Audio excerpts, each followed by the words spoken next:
Now, we deal with this all the time, and so this is a great question. A lot of things going on. Can the school require an autistic second grader who can be aggressive and violent at times, but also sweet at times, to only come to school half days? The school decided at a meeting without the parents present. Is the school responsible to provide support for education while the child is at home? A couple things we need to deal with here. Number one is, guys, this is sort of a nice public service announcement. The use of language is very important. I know in our society today, language really doesn't mean anything. And I'm not going to get into what I'm talking about, so those of you, with ears can hear and understand what I'm saying. It convolutes where we can go in our society if our language and the words don't have very specific meanings. And so if we sit there and hanging on to these ambiguities or these very flexible definitions of what things are, then I can tell you as a lawyer, we're in big trouble because we rely upon words to structure agreements. And if we can't come to an agreement on things because we can't agree on the definitions, hard definitions of words, then we're in a very, very bad place with regards to our individual rights and our individual liberties. We need language. We need hard definitions to those languages in order for us to be able to continue to live in a civilized society. And that's the danger. And I could care less where you are in the political spectrum, guys. It doesn't really matter. Don't care. I just see it being abused more on one side of the political spectrum more than the other. And language is very important. Just keep that in mind. So in this way, for this specific thing, the cautionary is the use of the word violent. I wouldn't use the word violent for a second grader ever, for a myriad of reasons. And some of you may disagree with me. Don't care. Choose a different word: meltdown, aggression,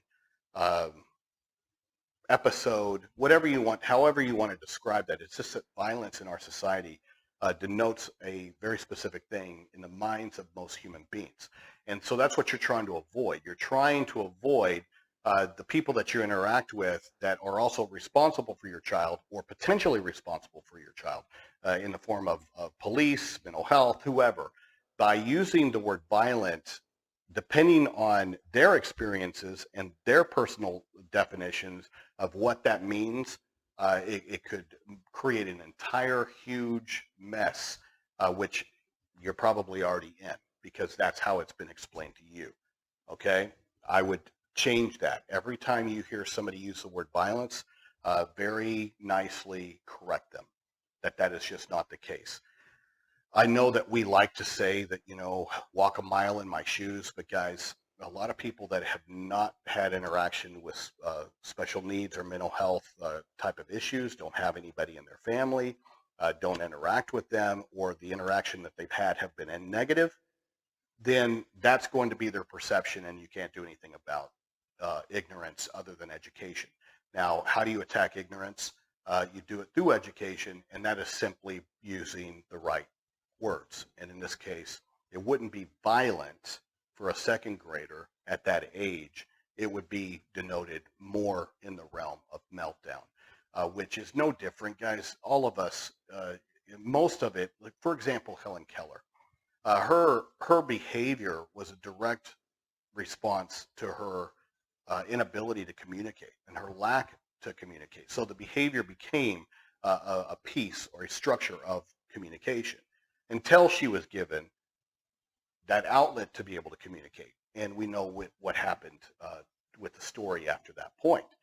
That is what we deal with my law firm all the time.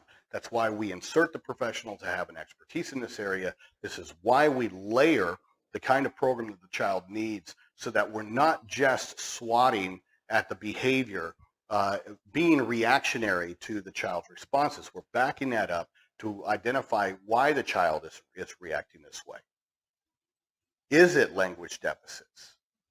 Is it escape from demand? Second grade work, for example. I have a meltdown. I get removed from the class. They call mom. Mom comes and gets me.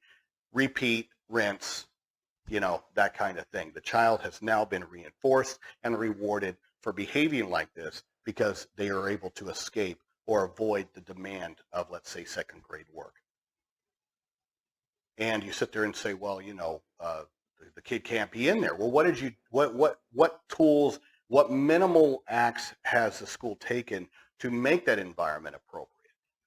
Have they done a functional behavior assessment to where we bring in a licensed behavior analyst, a board certified behavior analyst, somebody with an expertise and a qualification to be able to sit back and observe the behavior, to be able to identify what those triggers are, so that we can then develop a plan that can then back this up to where we're not triggering the child and we're helping the child gain the skills academically or communicatively to where they're not responding behaviorally in the way that ends up getting them removed from the class. And I'm not a genius. It's a science, guys. But we're not doing it in most of our schools because our colleges do not properly prepare our teachers for these kinds of difficulties. This is why we need to bring in outside professionals with an expertise in this area. We need to invest in our teachers and their education in this area. This is not commonly understood or known. These are very specific strategies that can work, do work, will work if it is applied consistently and if it is applied across the school setting. The child can learn these skills, which at that point, if they learn these skills, then it diminishes the behavioral responses. And this is why we need to envelop the child with the right kind of language intervention through related services of speech language. We need to have the involvement of a behavior analyst or licensed behavior analyst to be able to train the teachers. We need to push in the proper trained aid support for the child during this interim of training the child, so that every time if we can sit there and head off the trigger before it occurs. These things are the things that work, okay? That's what needs to be pushed in. That's what needs to be shown by the IEP team, is that we tried these minimal steps before taking that decision to move the child out of an appropriate environment. If they would have done these simple steps and pushed those services in, they made the decision to pull the child and then work on it out here in the periphery as though that's ever been successful. You don't do that, guys. You don't remove a child from an environment to sit there and work on it where there is no problem, so to speak. So we don't move children out of least restrictive environments into more restrictive environments, and being home for half a day is a very restrictive setting. And so going to the next layer of the question, is a school responsible to provide services? Yes, they're 100% responsible to provide the child a free, appropriate public education. And so, yes, if the child is at home half day, then they're responsible to provide the child the FAPE. If they think they can do it in a half day, which I don't think they can, then yes, some kids can receive a FAPE in a half day. But in your situation, to go from general education to half days is a huge leap.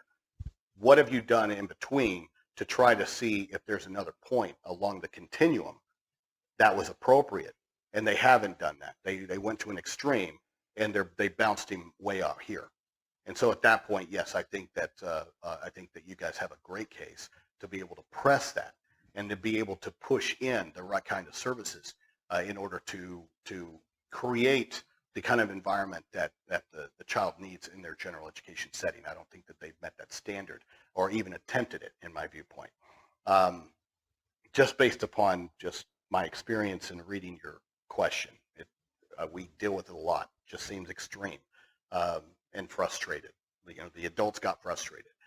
And I understand, guys, other children in the class, they have every right to have their learning not impeded by a child that has behavioral issues. At the same time,